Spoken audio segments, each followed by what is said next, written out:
But no matter where you're at in your life, at some point you can be broken. And so David had went through this experience of actually almost breaking himself because he had made some decisions that put him where he was at. So if we go to Psalms chapter 31, and I'm going to start in verse 9. This gives you a picture of somebody who is described as the apple of God's eye, like a man after God's own heart. That's how God described David.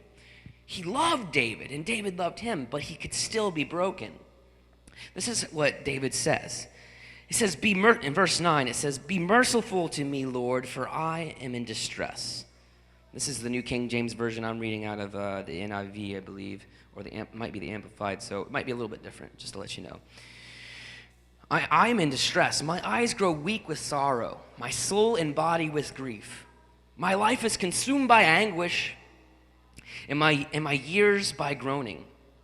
My strength fails because of my affliction, and my bones grow weak because of all my enemies.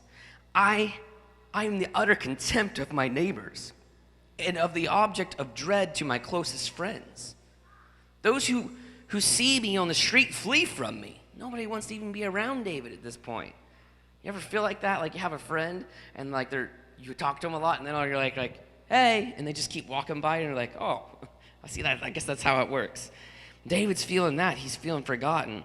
He says, even those who see me in the street flee from me. I am forgotten as though I were dead.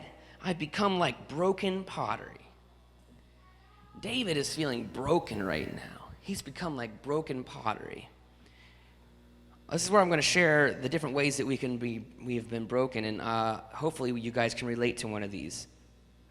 Sometimes we're broken because we've been dropped by a person. Heck, man, it might have been by a church.